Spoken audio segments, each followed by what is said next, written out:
Warren Buffett letter to my partners, dated January 22nd, 1961. To my partners. In the past, partners have commented that a once-a-year letter was, quote, a long time between drinks, and that a semi-annual letter would be a good idea. It really shouldn't be too difficult to find something to say twice a year, at least it isn't this year, hence this letter which will be continued in future years. During the first half of 1961, the overall gain of the Dow Jones Industrial Average was about 13%, including dividends. Although this is the type of period when we should have the most difficulty in exceeding this standard, all partnerships that operated throughout the 6 months did moderately better than the average. Partnerships formed during 1961 either equaled or exceeded results of the average from the time of formation, depending primarily on how long they were in operation. Let me, however, emphasize 2 points. First, 1 year is far too short a period to form any kind of an opinion as to investment performance, and measurements based upon 6 months become even more unreliable. One factor that has caused some reluctance on my part to write semi-annual letters is the fear that partners may begin to think in terms of short-term performance, which can be most misleading. My own thinking is much more geared to 5-year performance, preferably with tests of relative results in both strong and weak markets. To the second point, I want everyone to understand is that if we continue in a market which advances at the pace of the first half of 1961, not only do I doubt that we will continue to exceed the results of the Dow Jones Industrial Average, but it is very likely that our performance will fall behind the average. Our holdings, which I always believe to be on the conservative side compared to general portfolios, tend to grow more conservative as the general market level rises. At all times, I attempt to have a portion of our portfolio in securities at least partially insulated from the behavior of the market, and this portion should increase as the market rises. However appetizing results for even the amateur cook, and perhaps particularly the amateur, we find that more of our portfolio is not on the stove. We have also begun open market acquisition of a potentially major commitment which I, of course, hope does nothing market-wise for at least a year. Such a commitment may be a deterrent to short-range performance, but it gives strong promise of superior results over a several-year period combined with substantial defensive characteristics. Progress has been made toward combining all partners at year-end. I have talked with all partners joining during the past year or so about this goal, and have also gone over the plans with representative partners of all earlier partnerships. Some of the provisions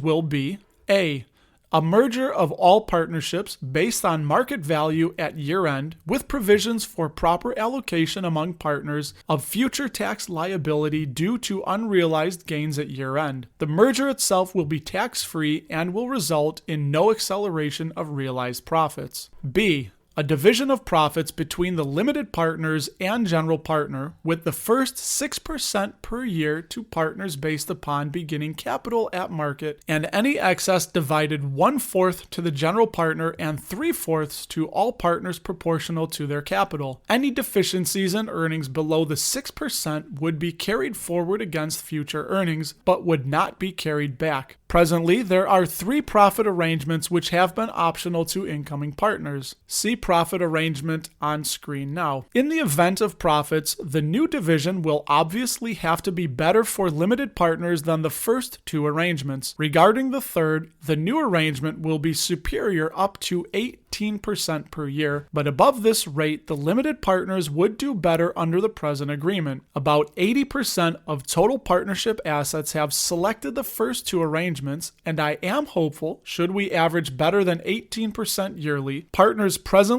under the third arrangement will not feel shortchanged under the new agreement. C, in the event of losses, there will be no carryback against amounts previously credited to me as general partner, although there will be a carry forward against future excess earnings. However, my wife and I will have the largest single investment in the new partnership, probably about 1/6 of total partnership assets, and thereby a greater dollar stake in losses than any other partner of family group, I am inserting a provision in the partnership agreement which will prohibit the purchase by me or my family of any marketable securities. In other words, the new partnership will represent my entire investment operation in marketable securities, so that my results will have to be directly proportional to yours, subject to the advantage I obtain if we do better than 6%. D. A provision for monthly payments at the rate of 6% yearly, based on beginning of the year capital valued at market. Partners not wishing to withdraw money currently can have this credited back to them automatically as an advance payment, drawing 6% to purchase an additional equity interest in the partnership at year end. This will solve one stumbling block that has heretofore existed in the path of consolidation, since many partners desire regular withdrawals and others wish to plow everything back. E.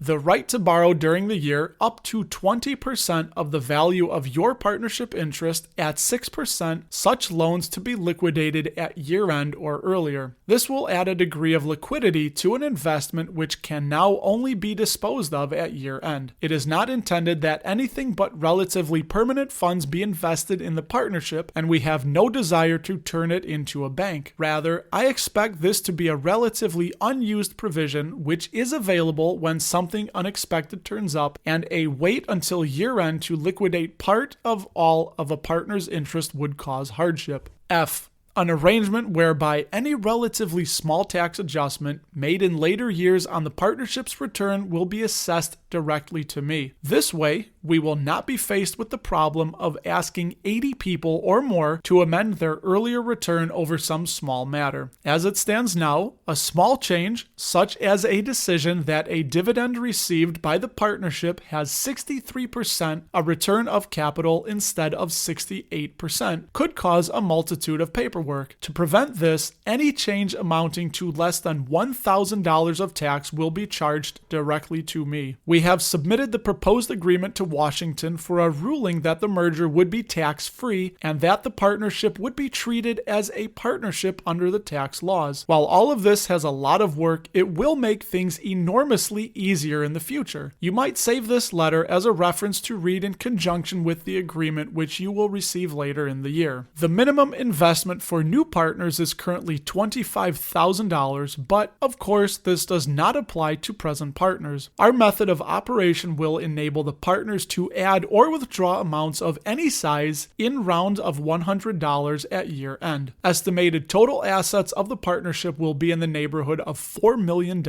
which enables us to consider investments such as the one mentioned earlier in this letter, which we would have had to pass several years ago. This has turned out to be more of a production than my annual letter. If you have any questions, particularly regarding anything that isn't clear in my discussion of the new partnership agreement, be sure to let me know. If there are a large number of questions, I will write a supplemental letter to all partners giving the questions that arise and the answers to them. Warren E. Buffett, July 22nd, 1961.